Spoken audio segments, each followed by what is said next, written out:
नमस्कार, आप देख रहे हैं उत्कर्ष मीडिया। राहुल गांधी को सजा मिलने के बाद 24 घंटे के अंदर उनकी सदस्यता खत्म करने के बाद जदयू के राष्ट्रीय अध्यक्ष ललन सिंह ने अपना बयान दिया है। क्या कहा ललन सिंह ने, आइए सुनते हैं।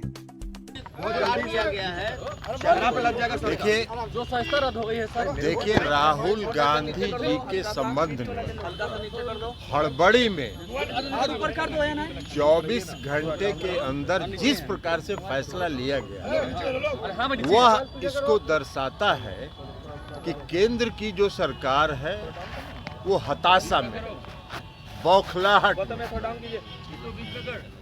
बौखलाहट में इस तरह की कार्रवाई की जा रही है। आखिर लोकतंत्र है, उसकी कोई प्रक्रिया होती है। कोर्ट का जो फैसला होता है वो चुनाव आयोग जाता है, चुनाव आयोग के माध्यम से वो स्पीकर के यहाँ पहुँचता है, तब वो फैसला होता है। अब ये 10 घंटा के अंदर सारी प्रक्रिया पूरी कर ली जाए तो इससे साफ झलक रहा है कि इसमें केंद्र सरकार की कहीं न कहीं भूमिका है, सक्रिय भूमिका है। और यह भूमिका जो निभाया है केंद्र सरकार ने वो बौखलाहट में निभाया है। वो हताश हो चुके हैं, जनता का जो उनसे विश्वास हट रहा है उसके कारण हताश है। लेकिन वो चिंता नहीं करें, इस देश की जनता बहुत सजग है, सब देख रही है। 2024 में एक एक उनके कदम का हिसाब ले। तेजस्वी यादव को लेकर क्या कहिएगा?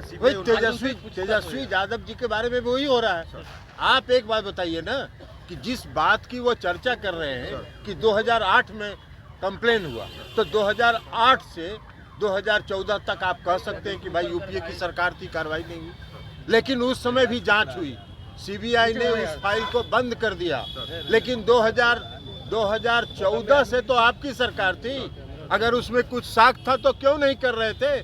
2022 में जब महागठबंधन में नीतीश कुमार जी फिर से शामिल हो गए तो आपको एकदम दिव्य ज्ञान हो गया साक्ष्य का और कार्रवाई करने लगे। तो ऐसा दिव्य ज्ञान तो उसी को होता है ना। तो इसलिए ये जाहिर है कि जो केंद्र की सरकार है वो सीबीआई का, ईडी का, इनकम टैक्स का इस्तेमाल राजनीतिक कारणों से कर रही है, अपने राजनीतिक विरोधियों को परेशान करने के लिए कर रही है, उन पर दबाव बनाने के लिए कर रही है। लेकिन देश की जनता सब देख रही है, समय पर उनका हिसाब चुकता होगा।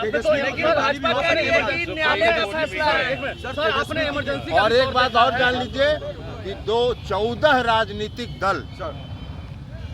राजनीतिक दलों ने एक साथ सुप्रीम कोर्ट में याचिका दायर की है और हम लोगों ने यही कहा है, हम भी उसमें पिटिशनर हैं, हम लोगों ने यही कहा है कि जिस प्रकार केंद्र की सरकार अपने जो संस्थाएं हैं सीबीआई, ईडी और इनकम टैक्स का इस्तेमाल जिस प्रकार कर रही है, सेलेक्टिव कर रही है, अपने विरोधियों के खिलाफ कर रही है, उस पर ध्यान दिया जाए।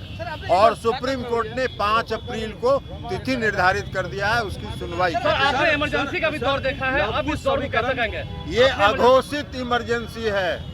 इमरजेंसी का दौर जो था उसमें घोषित इमरजेंसी था, यह अघोषित इमरजेंसी है और सारी संस्थाओं को समाप्त किया जा रहा है। सर बीजेपी ने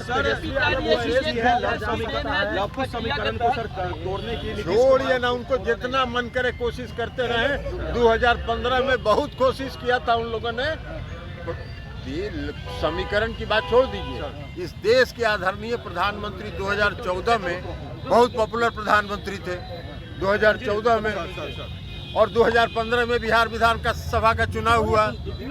42-43 मीटिंग उन्होंने किया और 53 को सीट लाए थे। तो इसलिए जितना समीकरण उनको जोड़ना है जोड़ते रहे।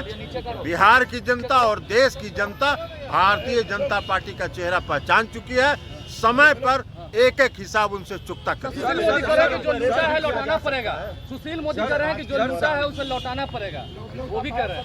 सुशील मोदी कह रहे हैं कि जो लूटा है उसे लौटाना पड़ेगा। अरे सुशील मोदी जी बेचारे परेशान हैं कि कुछ मिल जाए, कहीं इसी बजट सत्र के बाद कुछ मंत्रिमंडल का विस्तार हो।